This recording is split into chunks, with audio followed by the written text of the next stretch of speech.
হরে কৃষ্ণ। আজকে আমি বানাবো ময়দা সবজি। তার জন্য আমি এখানে অনেকটা ময়দা নিয়ে নিয়েছি। এবার ময়দাটাকে আমি ভালো করে মেখে রেখে দেব। আমি এখানে ময়দাটা কোনো রকম লবণ তেল ছাড়াই মেখে নিয়েছি। 2 থেকে 2.5 ঘন্টার জন্য ময়দাটা আমি ঢেকে রেখে দিলাম। 2 ঘন্টা 40 মিনিট হয়ে গেছে ময়দাটাকে মেখে রেখেছিলাম। এবার আমি এই ময়দাটাকে খুব ভালো করে ধুয়ে ফেলবো।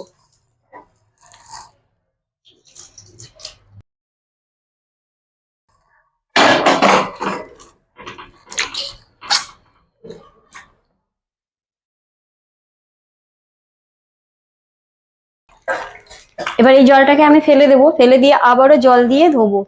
বারবার করে এরকম করে করে ধুয়ে নিতে হবে, জল পাল্টে পাল্টে।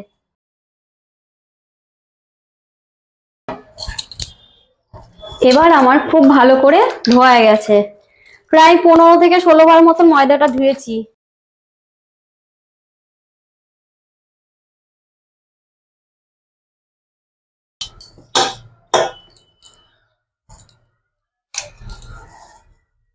আমি যখন ভাজবো এরকম পাতলা পাতলা করে কেটে কেটে ভাজবো। আমি রান্নার মধ্যে আলু দেবো, তাই খানিকটা আলু কেটে নিয়েছি, চার টুকরো করে নিয়েছি আলুগুলো। আর এদিকে রান্নার মশলা হিসাবে নিয়ে নিয়েছি টমেটো, আদা বাটা, জিরে গুঁড়ো, ধনে গুঁড়ো, কাশ্মীরি লঙ্কা গুঁড়ো, ঝাল লঙ্কা গুঁড়ো, আর একটু হিং দেব, আর তার সাথে গরম মশলা দেব। আমি রান্নাটা সম্পূর্ণ সর্ষের তেল দিয়ে করব। তেলটা খুব সুন্দরভাবে গরম হয়ে গেছে। এবার আমি ময়দাগুলো ছাড়বো একে একে।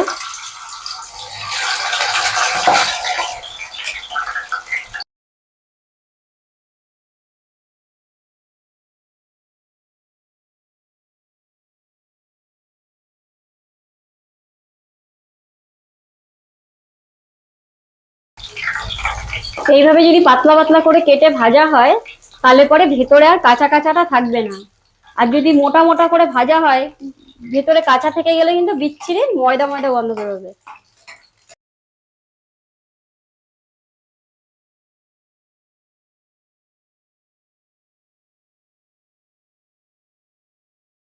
ওইটুকুনি ময়দার থেকে আমার 1 গামলা ময়দা হয়ে গেছে। এবার এই তেলের মধ্যে আমি আলুগুলোকে খুব সুন্দর করে ভেজে নেব।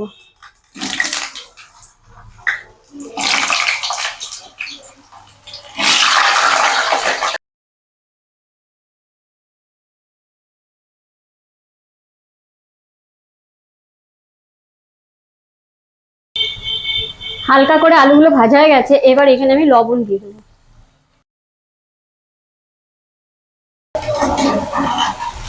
আমার আলুগুলো খুব সুন্দর করে ভাজা হয়ে গেছে। এবার আমি তুলে নেব।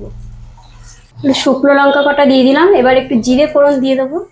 তারপর আমি দিয়ে দেবো আদা বাটা,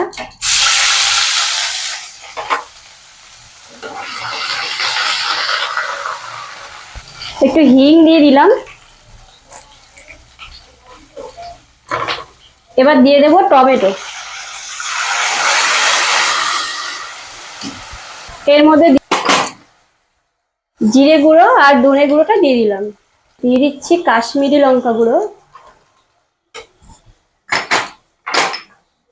দিয়ে দিচ্ছি ঝাল লঙ্কা গুঁড়ো। এখানে কাঁচা লঙ্কা বাটা দিতে চাইলে কাঁচা লঙ্কা বাটাও দেওয়া যেতে পারে, যে যেই লঙ্কাটা খায় সেই লঙ্কাটা দিলেই হবে। আমি একটু গোলমরিচের গুঁড়ো দিয়ে দিচ্ছি। এবার আমি দিয়ে দিচ্ছি এর মধ্যে লবণ, দিয়ে দেবো হলুদ।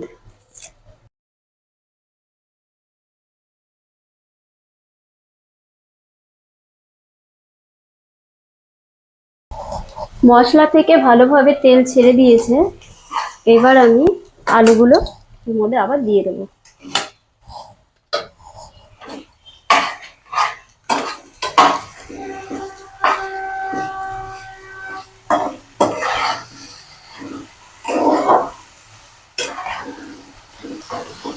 এবার আমি জল দিয়ে দেবো। জলটা আমি অনেকটা দিয়েছি, কেন ময়দাগুলো দিলে পরে জল টেনে নেবে, তখন এতটা জল থাকবেও না। এবার আমি এই ময়দাগুলো আস্তে আস্তে দিয়ে দেবো।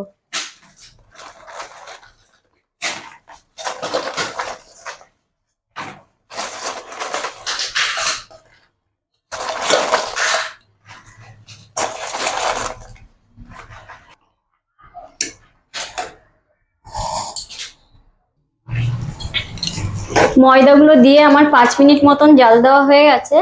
আমি আর এটাকে ফোটাবো না, বেশিক্ষণ ফোটালে পরে ভালো লাগবে না। এবার আমি একটু এর মধ্যে গরম মশলা গুঁড়ো দিয়ে গ্যাসটা অফ করে দেব।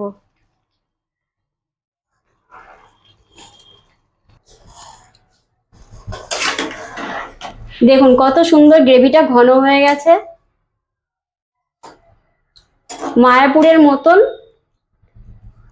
তৈরি করলাম।